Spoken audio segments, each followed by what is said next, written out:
فلا مضل له ومن يضلل فلا هادي له فأشهد أن لا إله إلا الله وحده لا شريك له وأشهد أن محمدا عبده ورسوله. Today, inshallah, is a very interesting lecture. It's titled Contemporary Salafī Dawah and Unity. And the speaker also is, inshallah, very interesting. It's our dear brother Jamāl Zarabozo. And the brothers and sisters have heard him over the previous days. And today, inshallah, we will learn more about contemporary Salafī Dawah and unity. And inshallah, this is the time to ask, questions about, groups and all that kind of stuff, inshallah. Today will be the opportunity to get those things resolved, inshallah. It will be 1 hour lecture and half an hour question answer, inshallah. Jazakallah khair. Bismillahirrahmanirrahim. Alhamdulillah. Alhamdulillah wa salatu wa salam ala Sayyidina Muhammad wa ba'd. Well, that was a very interesting introduction, that's for sure. Whether the speech will be interesting will be, inshallah, needs to be seen. Calling the speaker interesting, I don't know if that's an insult or a compliment, but anyway, compliment. We will move on, inshallah, from there.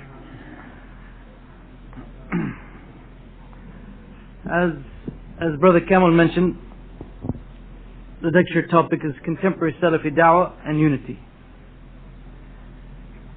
And I would like to begin by establishing the fact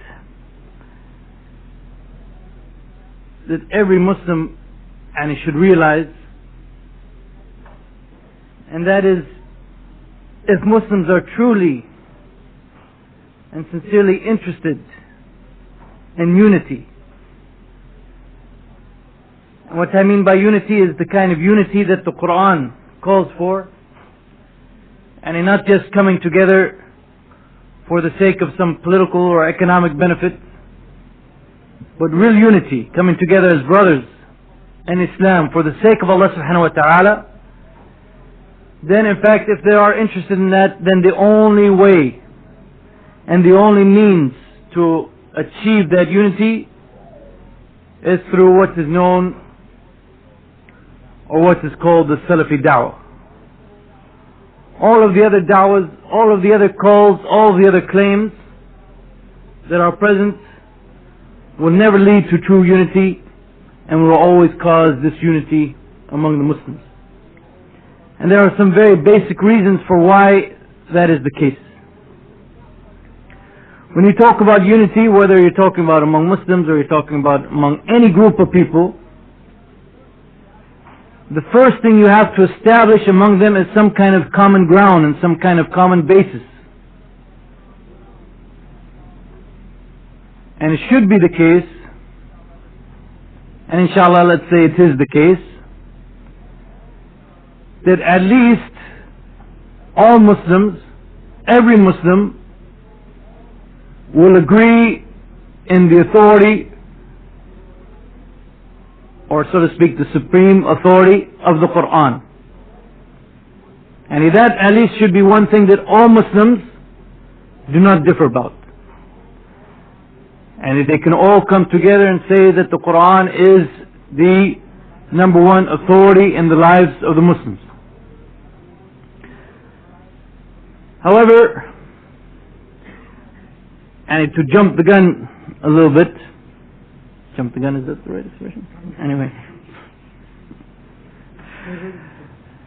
jump the gun. Musa is my expert on expressions, is that right? Jump the gun? Yeah, this is volume? I can turn my own volume up, as you know. Musa is very well familiar with that.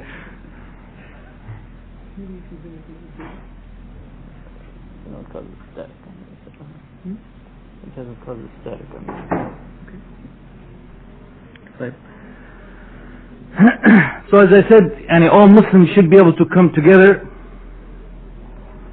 and agree that the Qur'an is the ultimate authority for every Muslim. However, we can say that the only dawah, the only call, the only methodology that calls for complete and unconditional acceptance of the Qur'an is the call or the da'wah known as the Salafī da'wah. And I have to stress this again, they are calling for the complete and unconditional acceptance and application of the Qur'an. And inshallah, as I go along, you will inshallah understand exactly what I mean by that and why I say that it is only the Salafī da'wah that is calling for that. In reality, we can say that it is only the Salafī da'wah that completely and truly applies the following verse of the Qur'an. يا أيها الذين آمنوا أطيعوا الله وأطيعوا الرسول وأولي أمر منكم فإن تنازعتم في شيء فردوه إلى الله والرسول إن كنتم تؤمنون بالله واليوم الآخر ذلك خير وأحسن تأويلا. Allah subhanahu wa ta'ala in this verse says, O believers, obey Allah and obey the messenger and those in authority among you. If you differ, if you dispute about any matter, then take that matter to Allah and the messenger, if in fact you are true believers in Allah and the last day. So in this verse, Allah subhanahu wa ta'ala is ordering us to obey Allah and to obey the messenger and to obey those in authority among us. And if we differ in any matter, what is the source of the resolution? What do we turn to if there are differences among us? What is the criteria that will tell us what is right and wrong whenever we have differences of opinion among us? It is the Qur'an and Sunnah, as described here. فَرُدُّهُ إِلَى اللَّهِ وَرَسُولِ. And you take it back to Allah, meaning the book of Allah subhanahu wa ta'ala, and the messenger, meaning the messenger when he was alive, and his Sunnah and his way and his teachings after his death. So Allah subhanahu wa ta'ala is ordering us to obey Allah and obey the messenger, and in case of dispute we take it back to Allah and the messenger. And also Allah subhanahu wa ta'ala in the Qur'an, in numerous places in the Qur'an, orders us to follow and obey the Sunnah of the Prophet Muhammad sallallahu alaihi wasallam. And I will not bore you with the details. Inshallah I will not be boring you, but I will not give you again the details because I'm sure you're all familiar with the numerous verses in the Qur'an in which Allah subhanahu wa ta'ala has ordered us to follow the way of the Prophet Muhammad sallallahu alaihi wasallam and to follow his teachings. And whatever he gives us, we must take, and whatever he abstains from us, whatever he prohibits us, we must abstain from. Again, the only group, the only call, I should say, that unconditionally and completely accepts this call of the Qur'an, the only one that can make that claim is once again the Salafī methodology or the Salafī da'wah. And then finally, only the Salafī da'wah who adheres completely and loyally to the way of the Salaf, or the way of the companions in particular, and those who followed the companions in good. And they are those who truly apply this verse in the Qur'an of applying or following the way of the believers. Allah subhanahu wa ta'ala says, وَمَنْ يُشَقِّقِ الرَّسُولَ مِنْ بَعْدِ مَا تَبَيَّنَ لَهُ الْهُدَى ويتبع غير سبيل المؤمنين نوله ما تولى ونصله جهنم وساءت مصيرا.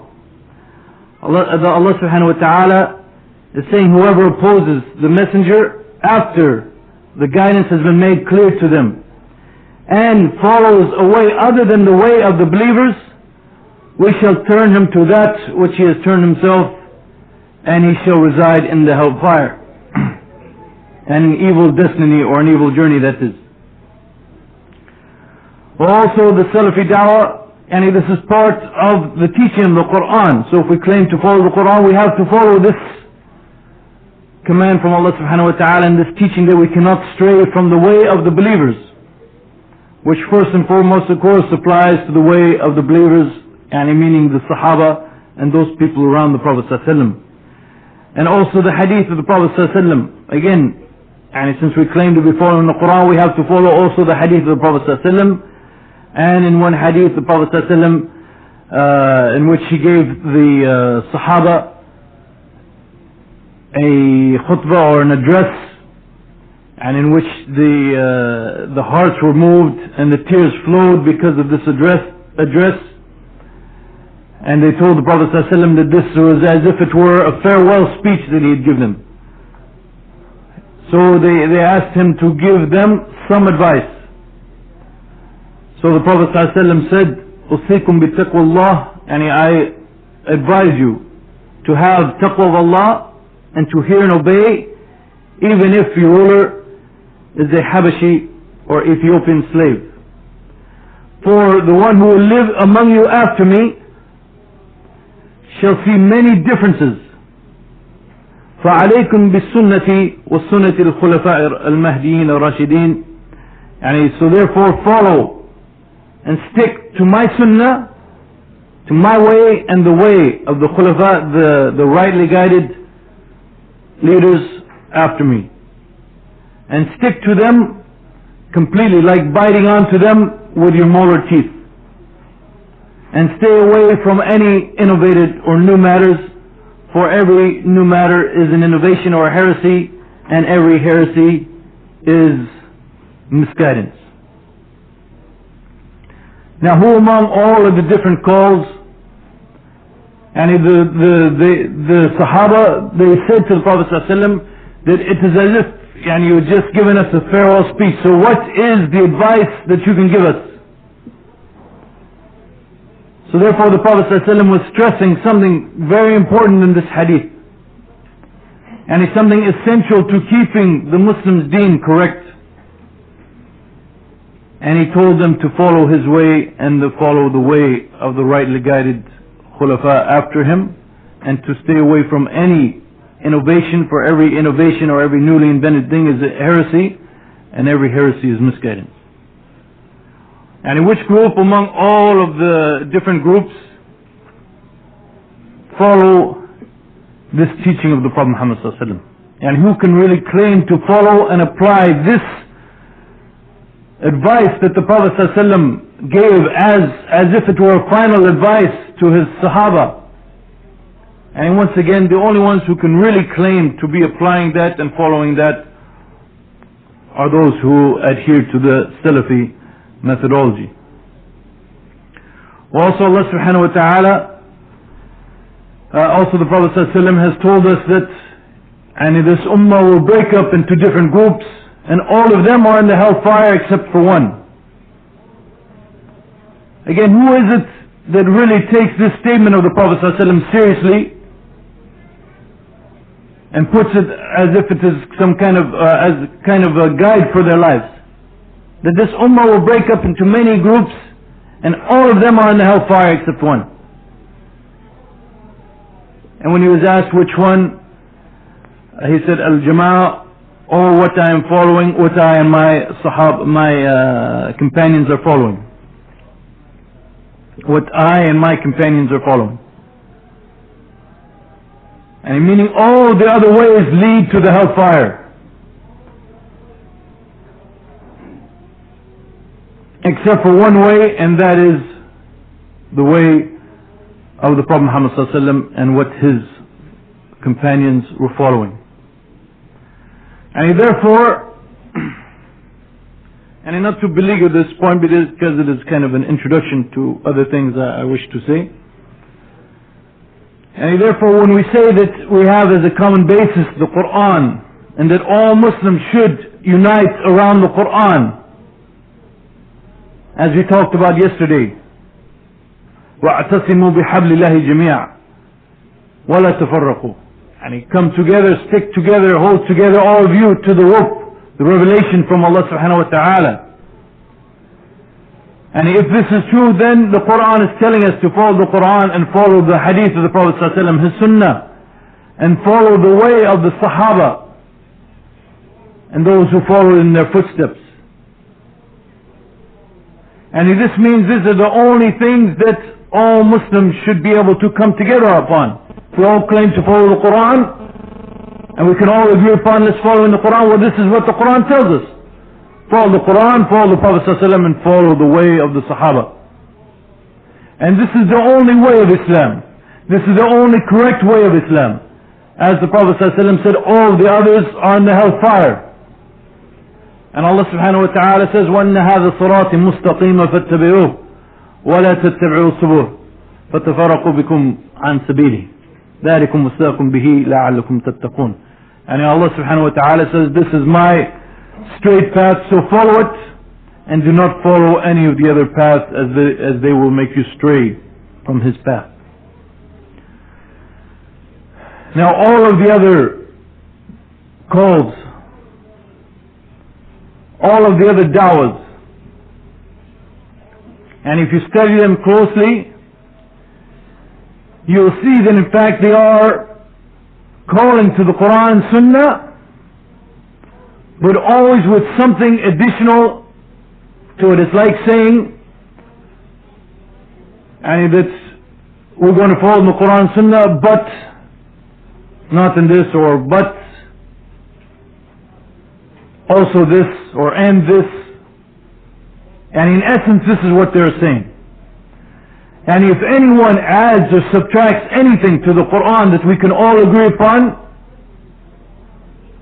and if anyone adds or subtracts something to it, then there's no way that unity will come about through such people, or through such calls. This is impossible.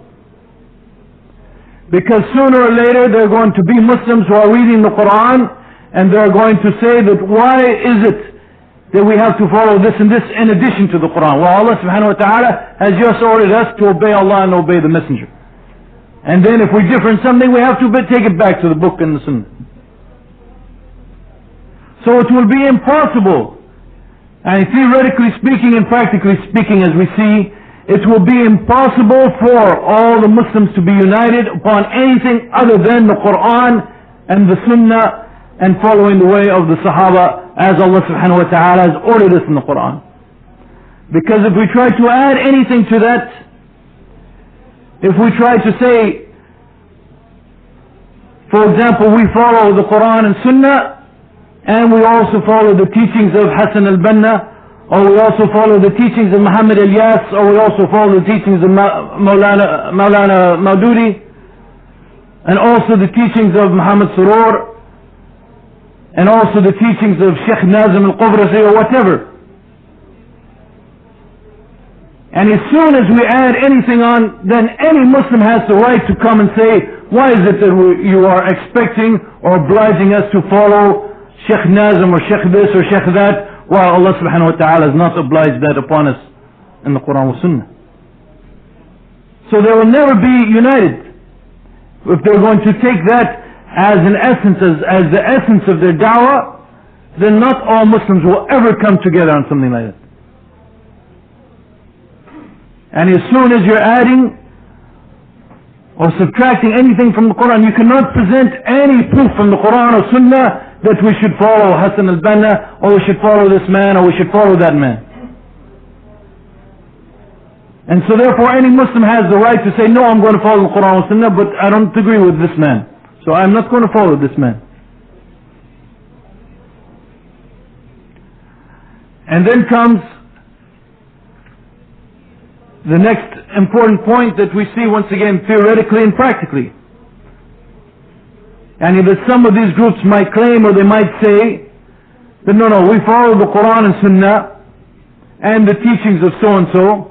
I don't mean to be mentioning one person in particular over and over, so just so-and-so means all of those people, any of those people, anyone, W.D. Muhammad, anyone, I don't care who you want to say.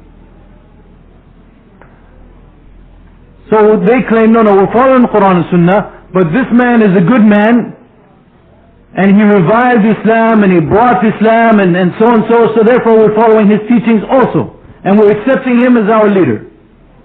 That's fine. But let's get to the nitty-gritty. Now I know that's correct. Okay. What happens if this man has said or done something, or there's something in his teachings that clearly contradict the Qur'an and Sunnah? What happens? theoretically speaking, okay, for many of these groups, theoretically speaking, the Qur'an and Sunnah is still the final source. Theoretically speaking, for some of these groups. Some don't even bother to say that. But in reality, what happens? In reality, if one of these imams has made a mistake, and every human being makes a mistake, and has done something that has gone against the Qur'an with Sunnah, in reality his followers are not free to reject what he said and follow the Qur'an with Sunnah. And that is the reality of the matter. That they are obliged by their group to follow their teachings even if they are not completely correct with the Qur'an and Sunnah. Even if they are not applicable or correct for a specific time or place.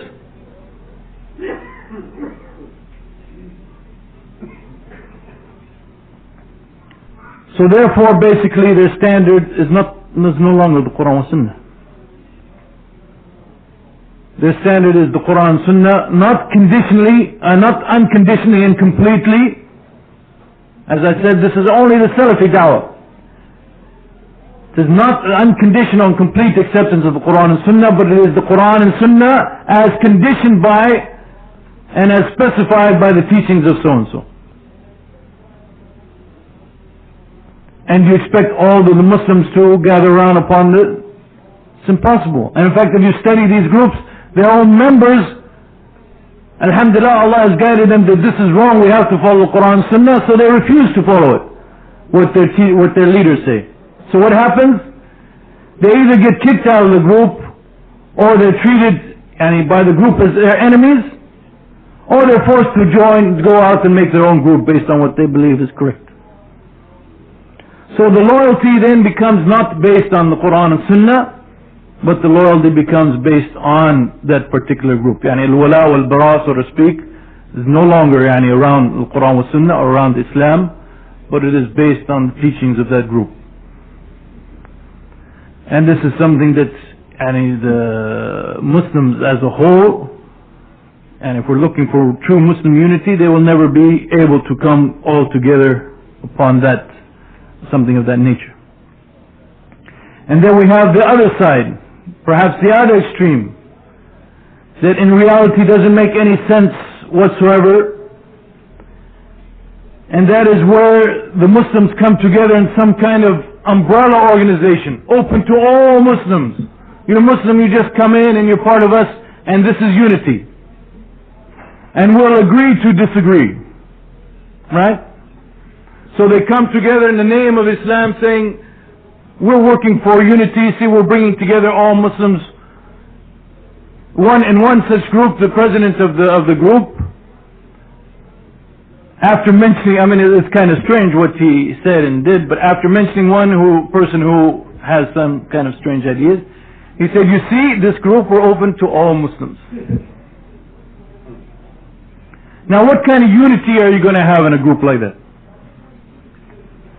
And to me, this is the biggest facade possible. And to come together under such a banner.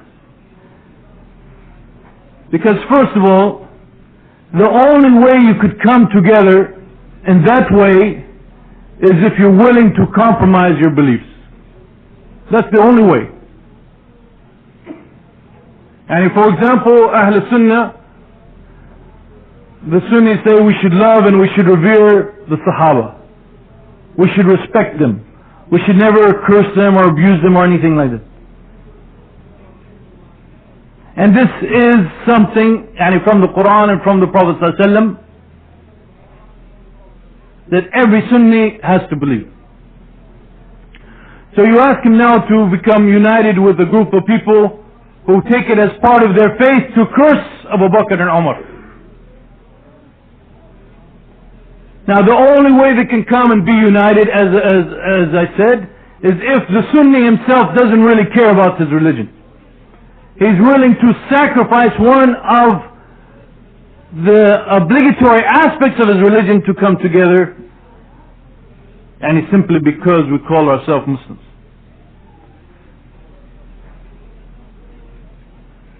And we're going to come together as Muslims, you're going to bring people, for example, who ridicule sometimes the Sunnah of the Prophet ﷺ.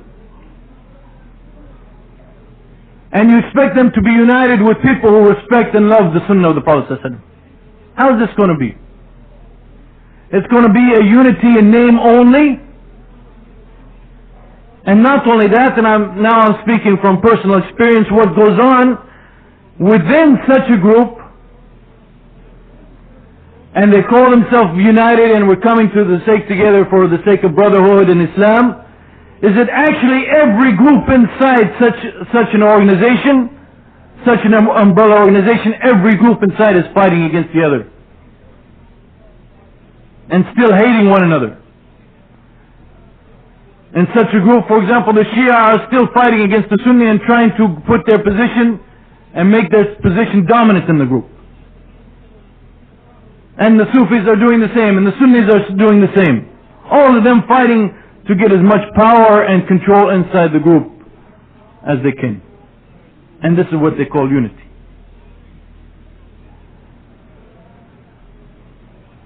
Yani they are exactly as Allah subhanahu wa ta'ala described another group, yani the Jews, in which Allah subhanahu wa ta'ala says yani that the Jews will not fight against you even together, except in fortified townships or from behind walls. And Allah subhanahu wa ta'ala says, بأسهم بينهم شديد تحسبهم جميعا وقلوبهم شتى. And Allah subhanahu wa ta'ala says that the enmity among themselves is very great. You would think that they were united, but in fact their hearts are divided. And that's the kind of unity that these kind of organizations are calling for. And their hearts are divided, their hearts are hating one another, and this is what they're calling unity. So my first point in this lecture is that if we want to bring about true unity among the Muslims, among all Muslims, then it must be based on something that all of these Muslims can agree upon. And in fact the only thing, and even here you have some problem, but let's stick with the vast majority. The only thing they can all agree upon is the Qur'an.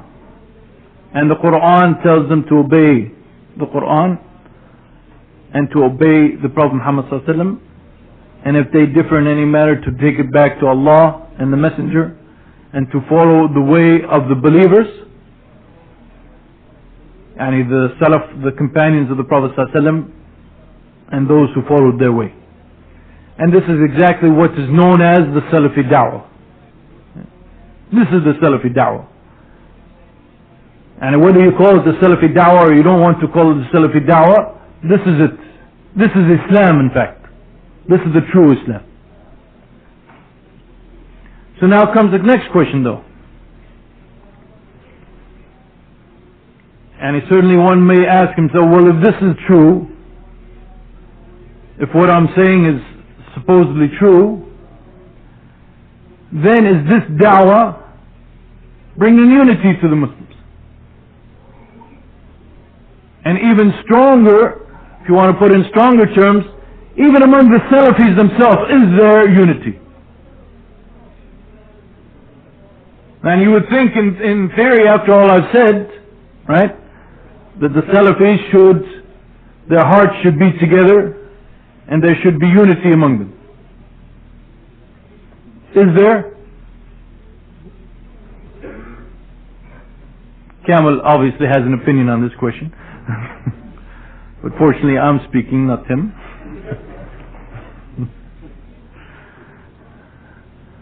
First of all, if there is not, let's make it clear that if there is not unity among the Salafis,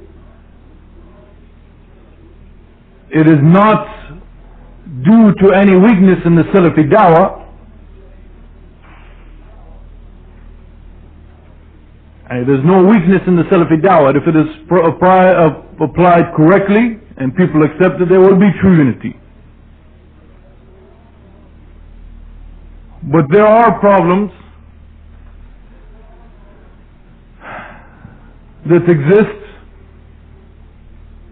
and that basically those problems are where we stray from the Salafi da'wah while we still call ourselves Salafis. And these are some of the points I want to discuss.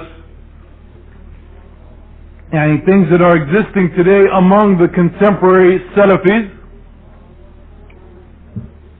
that are causes for why the Salafis themselves may not be united. And the first of these reasons has to do with a false concept or an incorrect understanding of what it means to be Salafi.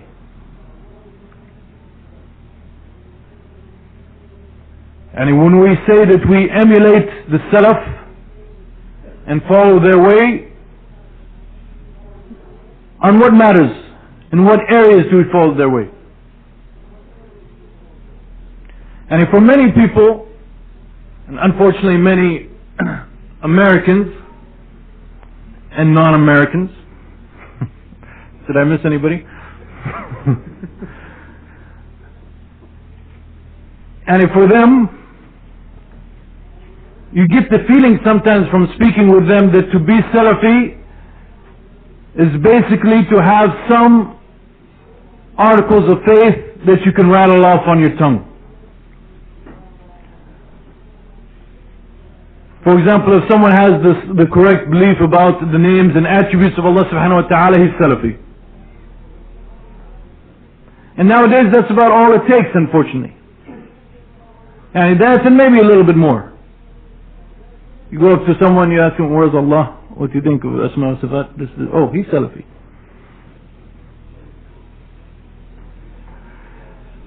And that's, maybe you could call that one type of Salafi or one aspect, but you should really say it is one aspect of being Salafi. It is just one aspect of being Salafi. There's much more than that to being Salafi. When you claim to be following the way of the Salaf, you are saying that you're following the way of the Salaf. And the way of the Salaf is not just with respect to some matters of Aqidah, but it is with respect to the Deen as a whole. How come you claim to be Salafi, for example, and all of your character, all of your behavior is exactly in opposition to the way of the Salaf? And how could that be? Unless your understanding of what it means to be Salafi is completely wrong. And a Salafi is not some kind of test. You take a test, you pass the test, you're Salafi. If we grade on a curve, more of you are Salafis than if we don't. But being Salafi really is a goal. That you are applying your life in the way that the Sahaba, the way that the first generation of Muslims applied their lives. And you're taking on their characteristics and behavior, because their characteristics and behavior are the characteristics that Allah subhanahu wa ta'ala and the behavior that Allah subhanahu wa ta'ala has ordered us to have in the Qur'an and Sunnah. Let's just take one example. One of the characteristics of the Salaf was that they were very forgiving.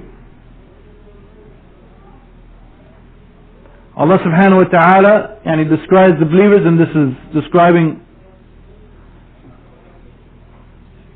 the Salaf, the Sahaba in particular, وَالْكَاذِمِينَ الْغَيْظِ وَالْعَافِينَ عَنِ النَّاسِ وَاللَّهُ يُحِبُّ الْمُحْسِنِينَ. And those who repress their anger, and who pardon men, who are forgiving to men, forgiving to others.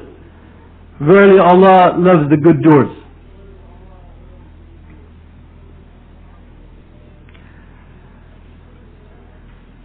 And if you study their lives, you'll see that if someone hurts them personally, and they're very willing to forgive.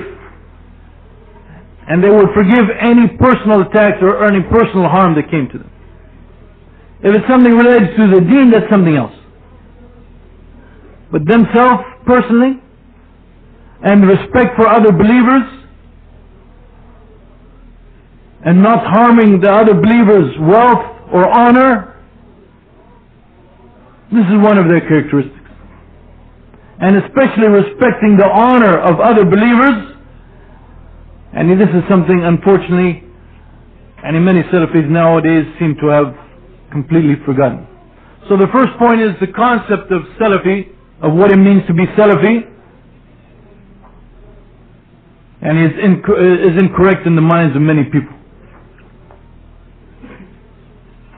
And we should look towards Salafi more as this is the goal that we're aspiring to fulfill in our lives.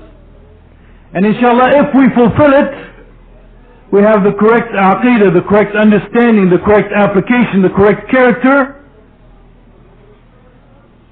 then Allah subhanahu wa ta'ala will bring our hearts together like Allah subhanahu wa ta'ala brought the hearts of the Sahaba together, inshallah. Secondly, also, there's also a misunderstanding concerning the concept of unity as being agreement on all matters. And I touched upon this, I think, lightly in one of my other lectures. But they're all related to each other, so don't... And besides, inshallah, those who were sleeping at that time might be awake now, and vice versa, so... What I mean by this point is that for some people, and if they take the stance that to be Salafi means you agree on all these points, even in matters of fiqh, even in matters in which there might be ijtihad and difference of opinion, and in permissible, from the Sharia point of view, permissible difference of opinion, and even in these matters, if someone differs from them, then they consider that person no longer Salafi. And he's left the inner circle of Salafism. Salafism, by the way, get used to that term, it's going to come up a few times.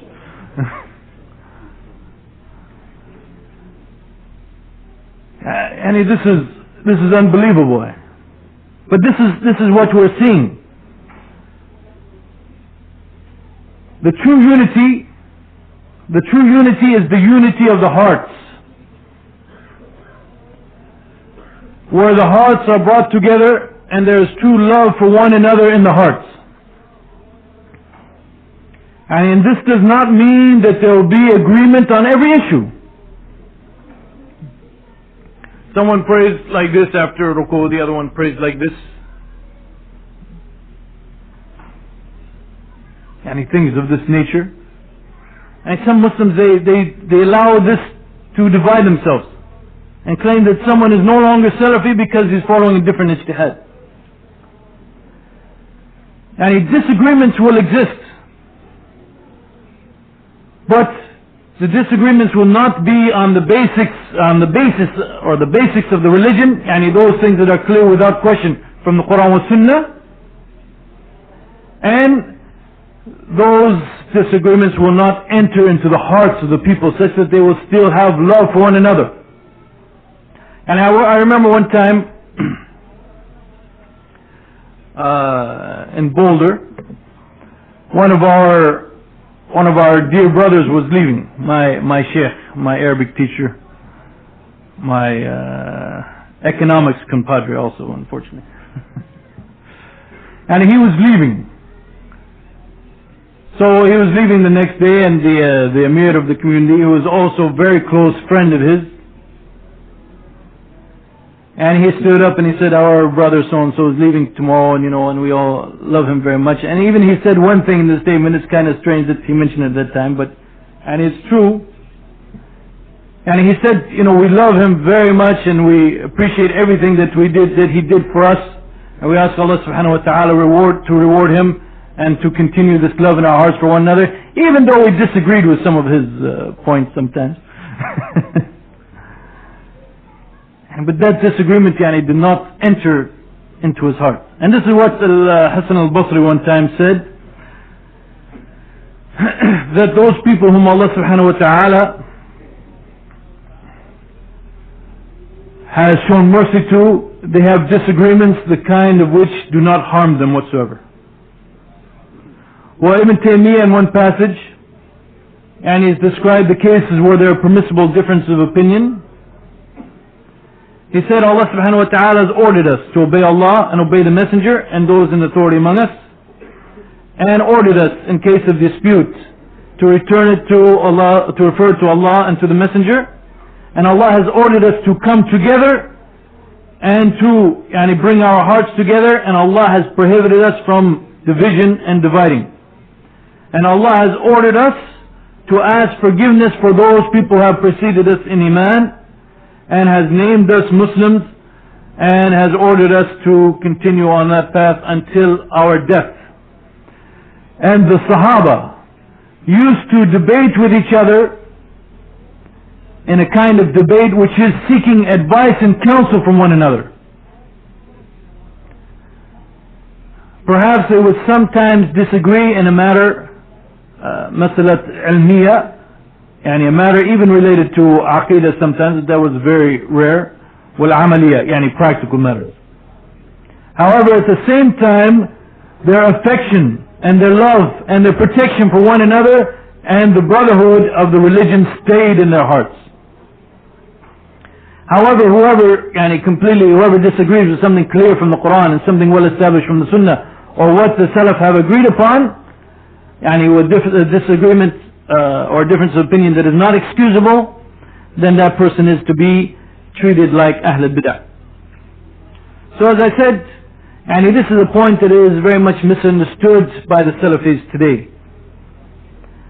By many people who adhere to the Salafi methodology. They think, for example, if you disagree or you follow fiqh opinion different from their fiqh opinion, or Al-Albani's fiqh opinion, or Bin Baz's fiqh opinion, or whoever, then it's like you left the Salafi way. And you are no longer Salafi. Now obviously this is wrong. And there are matters in which different agreements are permissible, and so therefore these kind of different opinions should never ever enter into our hearts, and should never lead any of us to believe that someone else is not the Salafi because he does not follow the same opinions that we follow.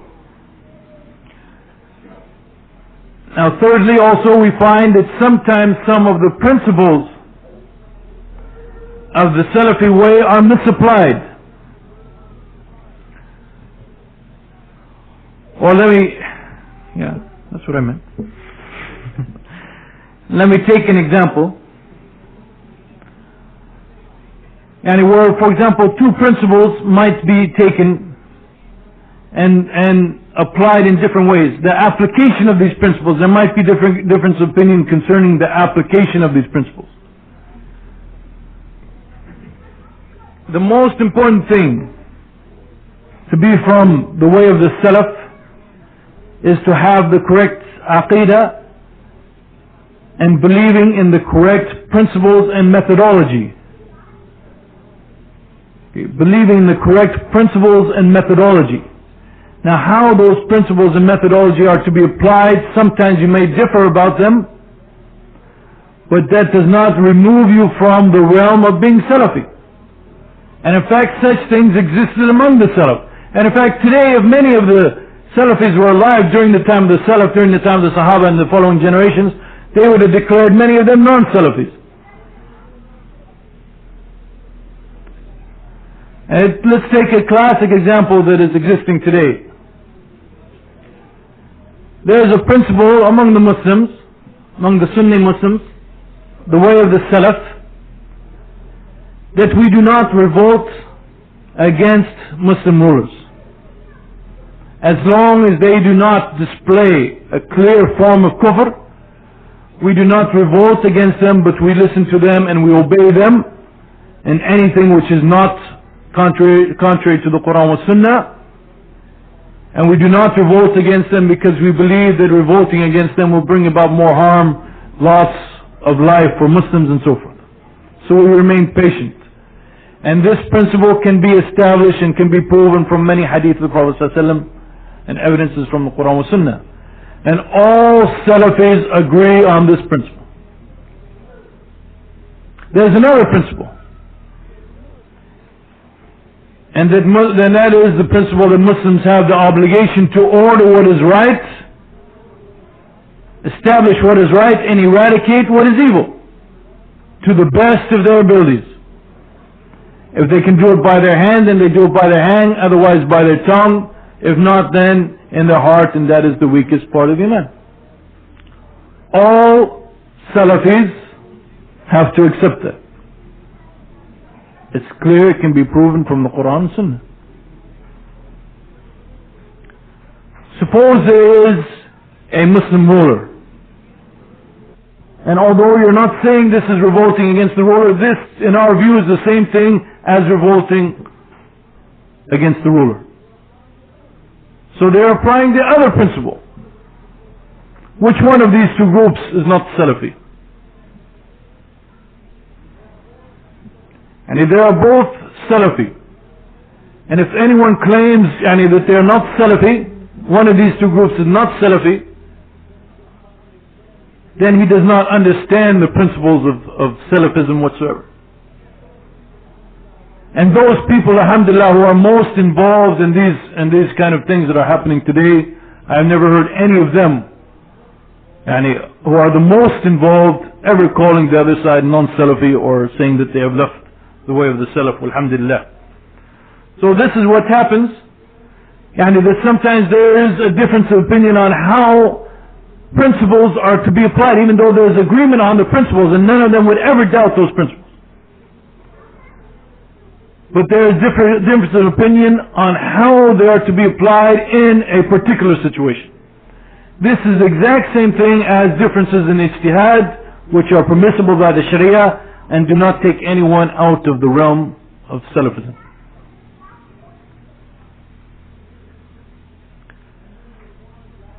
And then there's one last area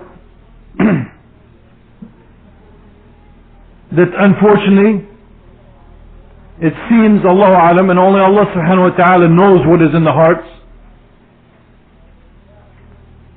But we have to, sometimes we see some signs that may lead us to believe some things. And even if those things aren't really in the heart, the actions are demonstrating or would lead one to conclude that they're in the heart, even if they're not in the heart. And this is the last major area that I'll talk about as the reason why the Salafi da'wah today is not leading to unity. And this is the presence of diseases in the heart. And the presence of diseases in the heart.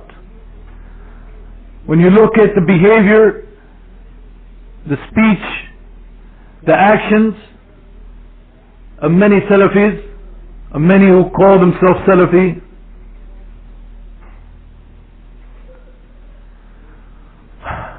maybe I should say just some who call themselves Salafi, inshallah. As I said, only Allah subhanahu wa ta'ala knows what is in their hearts, but they are exhibiting something, and what they're exhibiting sometimes are the same results as those people who would have such disease in their hearts would behave. And one of these characteristics is al-baghi, or some kind of selfish transgression against others. And transgressing the rights of others out of hatred, out of spite, out of enmity, and if it is not based on the Qur'an or Sunnah. Allah subhanahu wa ta'ala talks about the people of the book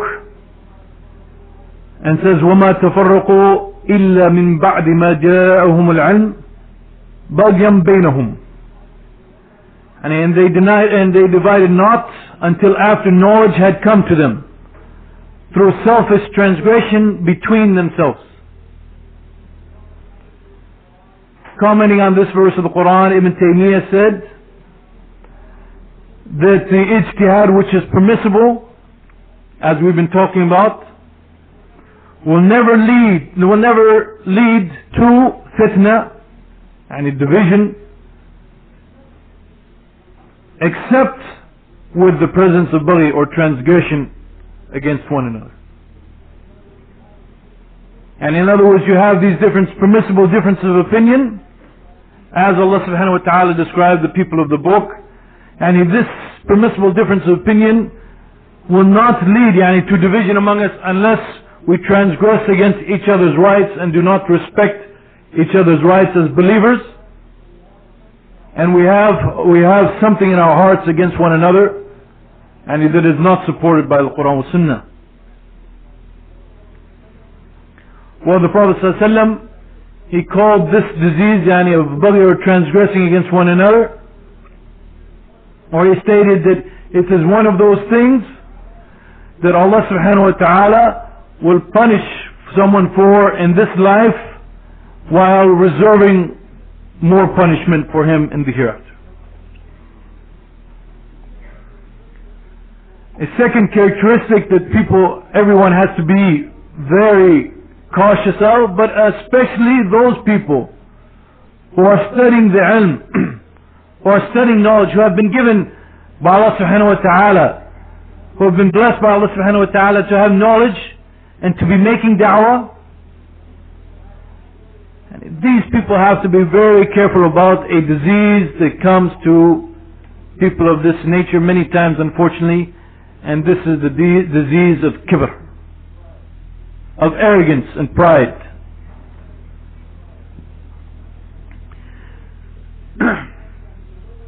And sometimes the way this is reflected is where the person refuses and does not want anyone to correct him, or at least he will not accept correction from certain people. And he may accept correction or be told that he is wrong by someone who's from his group, someone who is a close friend of his, but anybody else, and he will look down upon anyone else, and he will not accept any kind of acceptance or criticism from anybody else. And this is kibr. This is pride and arrogance, as described in the hadith of the Prophet ﷺ.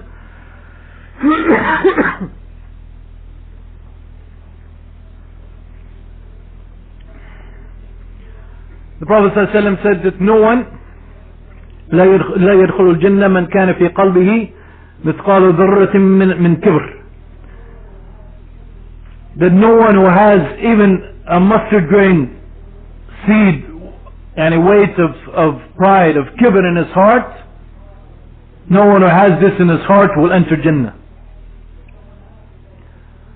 Well, someone asked the Prophet ﷺ,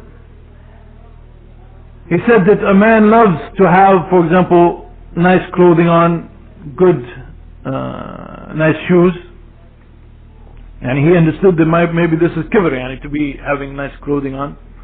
Well, the Prophet ﷺ said, إن الله جميل يحب الجمال الكبر بطر الحق وغمت الناس. The Prophet ﷺ said that Allah is beautiful and He loves beauty. And in other words, this is not kibr, but al-kibr, and is to reject the truth and to look down upon the people. And to reject the truth, for example, when it comes to you from a source that you don't like, when it comes to you from someone perhaps who is not as Salafī as you think you are, and to look down upon other people and to disgrace them, and this is kibr. And you have to realize that I don't care if you're the biggest alim in the world, you could make a mistake sometime, that some small child could come up to you and say, that was a mistake. And Al-Bukhari was just 11 or 12 years old the first time he corrected his sheikh. And this is something, that we have to be very careful about, especially, as I said, when we're involved in da'wah and when we're involved in getting knowledge. Because it is really when one gets knowledge that he feels like, who are you to talk to me? Don't talk to me. You have a problem with me, go to the ulama and have the ulama come and talk to me. This is a problem. And it's very dangerous, unfortunately. And there's also the disease of envy and jealousy, the hasad. And this, if you understand anything about Islam, this is very sad. The Prophet ﷺ said, لا يؤمن أحدكم حتى يحب لأخيه ما يحب لنفسه. And he said, none of you truly believes until he loves for his brother what he loves for himself. And that's concerning everything, dunya and everything. But what we find even worse and completely unacceptable, especially for people who call themselves Salafis, is that they are not happy when anything good happens and it does not come from their people.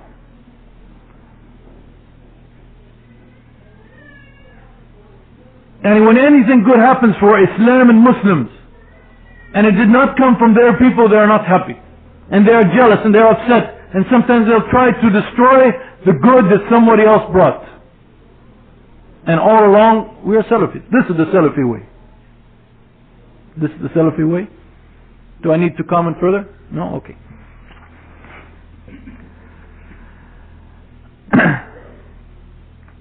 Also, what seems to be present, and again, all of these things, they are in the heart, and I'm just talking about manifestations or actions that Allah Alam what drove them, but they are characteristics of if someone had these kinds of disease in their hearts. And one thing that we see a lot, and again it shouldn't exist among Muslim brothers, and it certainly shouldn't exist among Salafis, is what is known as su'adhan, or having bad suspicions about your brother. And everything he does, and it's like the joke about the two psychologists walking by each other. One says hi to the other one says, gee, I wonder what he meant by that. And everything that your brother does, you try to figure out, okay, what was behind it? Gee, he came over to me, he said, Assalamu alaikum. And he was across the room and he came over to me, he said, Assalamu alaikum. Why would he do that? There must be some, and he's not from my group, he's from that other group, they call themselves Salafis, but they're not Salafis. Why did he come over? He must need something. Why did he do this? Why did he do that? And it's so terrible that you yourself, when you're behaving among other Salafis, you have to watch every step you take. I'll give you an example, okay? Last year, there were two conferences, right?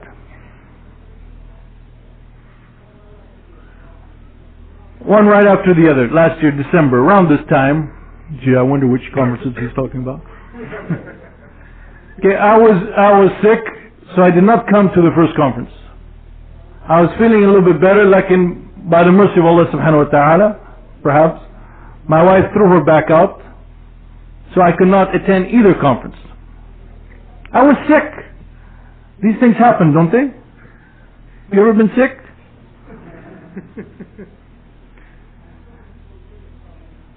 And some of the people who attend the conference, months later, in fact just a few months ago I saw a few people actually, 3 or 4, they came from a city, or I went to a city, and they said to me, we couldn't figure out, what you were trying to say by not attending the conferences. And every time you do something, and it's your brother, he's trying to figure out what was the motivation behind it. And you can't do anything for your brother for the sake of Allah subhanahu wa ta'ala, I'm doing this for you. No, there has to be something behind it. Well, the Prophet ﷺ warned us about adhan, إِيَّاكُمْ وَالدَّنْ, that adhan, stay away from dhan, this kind of suspicion, for it is the most deceitful or the most lying speech. And also another problem that exists, and these are problems that exist in the area of da'wah. They exist. And don't, inshallah, take anything I say about don't apply to anyone, because that is part of su'adhan. Oh, he's talking about so-and-so, so-and-so. Unless I'm talking about myself and I tell you about myself, don't take it to mean anyone. But take the lessons. And there is the disease of love for leadership. And you want to be the one in charge. You want to be the sheikh. You want to be the president. Or whatever. And this is a disease that often afflicts those people who are active in da'wah. And they get a good feeling from being in charge and having people follow them. Among Salafis, what is the easiest way? And unfortunately, alhamdulillah, many brothers, many Salafi brothers are so sincere that sometimes they get duped. And inshallah, Allah subhanahu wa ta'ala will reward them for their sincerity and will punish the one who duped them. Duped, that's right. Who duped them, past tense.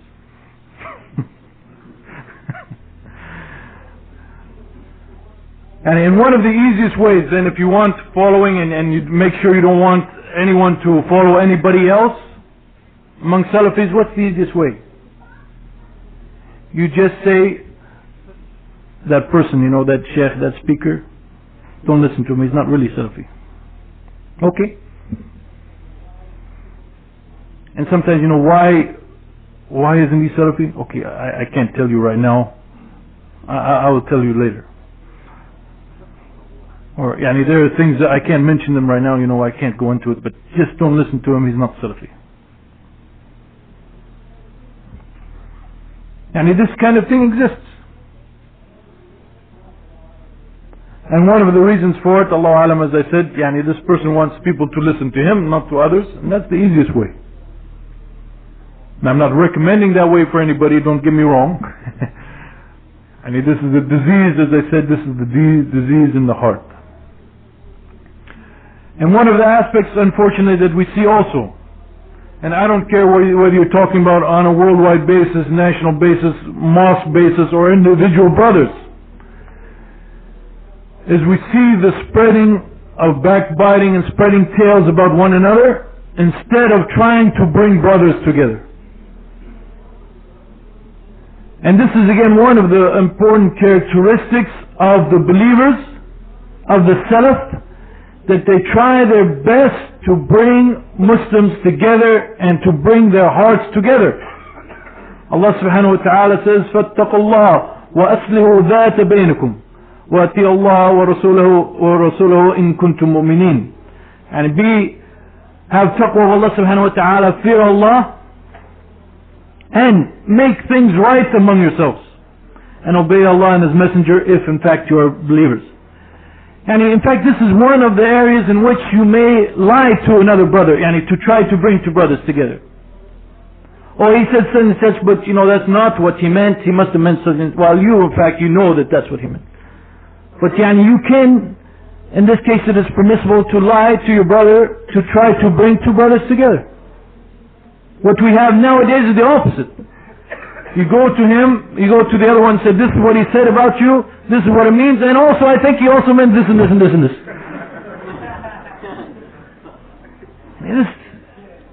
And we have to work to bring ourselves together, not try to work to divide ourselves even further. And the Prophet ﷺ has warned about this. He said, shall I not inform you about something which is better than the degree of fasting and prayer and giving charity? And they said, certainly, O Messenger of Allah. And he said, to make things right between the people. For making evil between the people, this is the halaqah, this is the thing that cuts and destroys. And he said, I'm not saying it's the thing that cuts hair. It's the thing that cuts and destroys the deen. Well, we talk a lot about jihad. These days, we hear lots of talk about jihad. One of the important aspects of jihad is struggling and working and fighting, so to speak, to bring Muslims together. As Sa'di wrote in his small booklet on jihad, he said there are two types of jihad. One jihad is the jihad whose purpose is to bring Muslims together and make their affairs well, and to bring their hearts together in both worldly and religious matters, and to bring them up properly in the deen. This is in fact the essence or the basis of jihad. For the other aspect of jihad, or the other type of jihad against the kuffar, is built upon this basis. And as I said, nowadays, honestly, if you see people, you do not see that they are trying. Sometimes even you get the feeling that there's no true feeling in the heart that they want to be united, that they want to come together as true believers in Allah subhanahu wa ta'ala, as true brothers, coming together for the sake of Allah subhanahu wa ta'ala. Sometimes, astaghfirullah, as I'm saying again and again, these things are things in the heart, and I'm not saying that I know what is going on. I'm just saying that if you study them and look at them, these are some of the conclusions that you might come up with. And these are some of the things that are keeping the Salafis in particular apart from one another. And one bad thing, and by the way, and especially in this day and age of communication, every form of communication is being used to spread stories and to divide Muslims even further. Telephone, writings, books, email, internet, you name it, they are being used for the worst purposes instead of being used to bring people together. And one of the things that we have to be careful about is always relating everything that we hear. Oh, I heard so and so said such and such, and he did this and this, and he said and such. One time in talking about hadith, the Prophet Imam Malik said that you expect me to narrate everything I've heard, then I'm an ahmaq, I'm an idiot. And the Prophet said it is sufficient to make a person a liar that he relates everything that he has heard.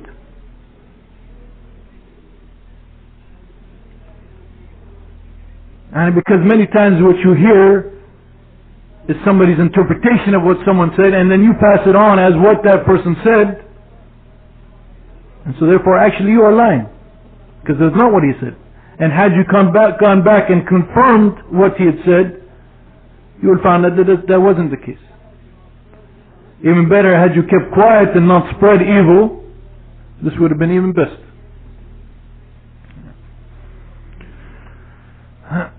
I guess I'll just mention one last point, since we are still here, inshallah. And this is, the final disease that I want to talk about, that is amazingly enough, and again, I'm just talking about what we're seeing on an outward level, but we're seeing it, unfortunately, among the Salafis themselves. And that is, there has become or developed a kind of asabiyah and hizbiyah among the Salafis themselves. Al-asabiyah, how would you translate that? Partisanship. Well, hizbiyah, partisanship. Excellent translator there. And what I mean by that is that you take, for example, yourselves as a group, and you look at everybody else as outside of your group, and you oppose them because they are outside of your group. Now, you would expect this to be from some other groups, and it exists in other groups. But you would never expect this to be among the Salafis themselves. But that's what's happening. And it's no longer the case of whether or not you're Salafi, but now you even have to be the right kind of Salafi, and following the right Salafi Sheikh. And if you're not following that particular Sheikh, and that particular view of Salafism, then you are no longer my brother, you're no longer completely my brother, and we no longer have complete wala for one another. So the Salafis themselves, they are dividing themselves and making their own parties within themselves. And they're making wala or love, having love and hatred, based on this. And this is completely unacceptable, and you would never imagine it from someone who really is a Salafi, who really sticks to the Qur'an and Sunnah and the way of the Salaf. As Ibn Taymiyyah once wrote, he said, no one has the right to erect for this ummah a person, and he calls people to the way of that person, and he has loyalty or disloyalty based on adherence to that person, except for the case of the Prophet ﷺ. Nor can anyone erect a statement or an opinion and call people or make wala based on that statement or opinion, and fight or oppose people based on that statement or opinion, except for the statement of Allah and the Messenger. And if you take your sheikh and say, if you love this sheikh and you support him and you follow all his opinions, then I'm going to love you and support you.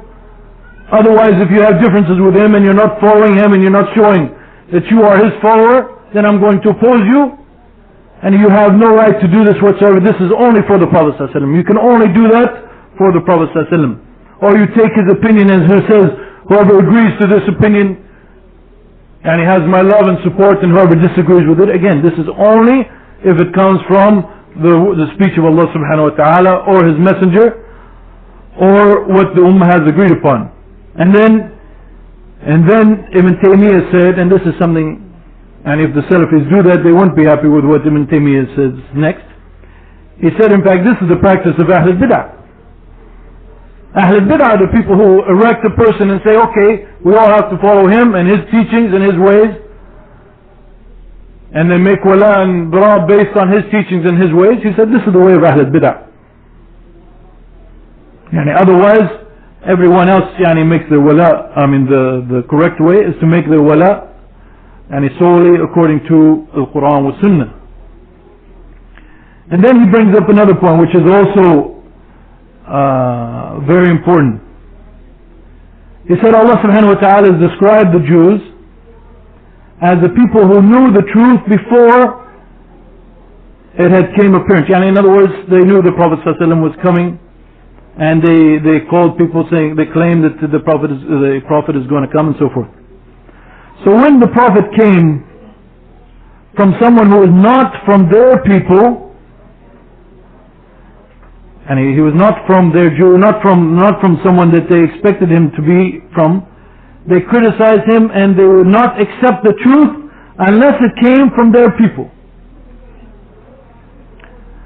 And even though their own aqidah, their own beliefs would have insisted that they follow the Prophet ﷺ, but because it did not come from their people, even though their own beliefs insist that they should follow the Prophet ﷺ, they refused to do so.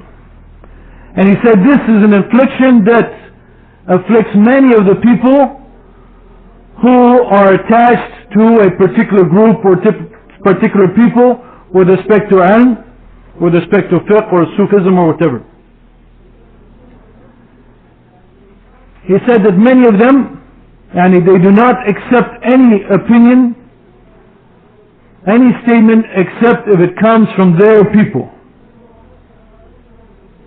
And even though Allah subhanahu wa ta'ala, even though the deen of Islam, the religion of Islam obliges us to follow the truth, unconditionally, wherever the truth comes from, we have to follow it. But these people, they will not follow anything unless it comes from their people, their group, their hizb, their party. So in the earlier statement he's saying these people are like Ahl al-Bid'ah, now he's comparing them to the Jews. And I'll give you one example of how this approach, two examples of how this approach has, how it is exhibited, or how we can see it. And one time I translated a book by Umar al-Ashqar. عالم الجن والشياطين. I tried to get this book published. Omar Ashkar, in case you don't know him, he's one of the leaders of the Muslim, or he's one of the respected, I would say, scholars from the Muslim Brotherhood. I don't know what kind of leadership position he has among them, but he is one of their respected scholars. So when this book was presented to some people who are from the Ikhwan, they said, we don't want to publish it because the translator is not from certain groups in the United States. I won't mention their names. When this book was presented to Salafis, they said, we don't want to publish it because it might give the bad impression that we're supporting someone from the Ikhwan. And not one of them said, there's something in this book that is not correct. We have some problem with the Aqidah, some statements in this book, this is wrong. If we publish it, it's going to spread evil. Not one of them said that. They didn't even care. None of them expressed anything about the content of the book, that because of the content of the book we don't want to publish it. And who loses? And it is Islam that loses. Each group they claim to be working for Islam, and here's a book written by Omar Ashkar, and Omar Ashkar is respected by many, whether they're from Salafis or not. And that contained much information, alhamdulillah, about how to preserve the ways of Satan, how to preserve yourself from Satan. And is this important? Do we need this in English? And this is, I'm talking a few years ago, it wasn't available. Maybe now there's some things available in English. No one looked at it as if, this is something that will help Islam. Just, I'm sorry, translator is not Ikhwan, forget it. Original writer wasn't Salafi, forget it. Another example, and if you go to some places in the States now, and as I said, you can, about anything I say about anybody else, don't apply anything that I say to anybody in particular unless I say it about myself, right? So there is, in some parts of the country, you can hear people say about me that I am anti-Salafi. Okay?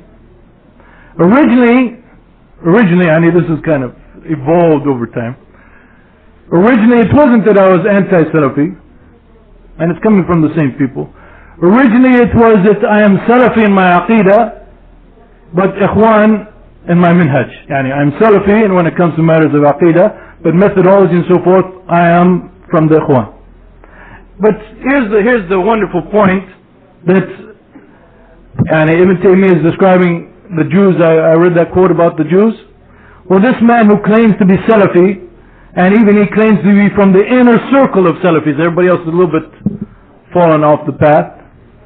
What was his proof that I am Salafi in Aqidah and Ikhwan in my Minhaj? He said, don't you notice that in Al-Bashir, when I was writing for Al-Bashir, he said, don't you notice that many times he quotes from the Ikhwan sources? I know. And this is it. This is his proof. He's quoting from Ikhwan sources. And if that makes me Ikhwan in my Minhaj, what does that make Ibn Taymiyyah or Ibn Qayyim? And Ibn Qayyim must be the most extreme Sufi in the world then, because he quotes Sufis many times. And he supports sometimes their views and interprets them in the best way. Ibn Taymiyyah, when he got something which was correct, he attributed to its source. In fact, almost every mufassir, every commentator in the Qur'an must be either Mu'tazili or Ash'ari, because almost all of them quote Zamakhshari or Razi. But this is how, as I said, the Salafis have become Hizbi. They have this asabi among themselves. And this is one of the reasons why we do not have unity, even though the Salafi da'wah exists. And as long as we have these problems, which I can sum up as not understanding what Salafism is, and not applying its principles correctly, and not realizing that it doesn't mean that we're going to agree on every point, and until we purify our hearts from all of these diseases that we seem to be having, that we are exhibiting by our behavior, until we correct these things. The Salafī da'wah, that as I said, is the only da'wah that can unite all the Muslims. Until we correct these things, then this Salafī da'wah will not bring about unity. And we, inshallah, if we understand these points, we have to work to correct them, so that inshallah our hearts really will be brought together, at least, and at the very least, among those people who call themselves Salafī. وأقول قولي هذا واستغفر الله لي ولكم. Jazakallah khair. Thank you very much. It was very interesting. The cassettes will be available outside the bazaar in the Ayana booth, and I will just remind you that there are two books which came out from Brother Jamāl Zarabozo. One is on the khutb, the Friday prayer, part 3.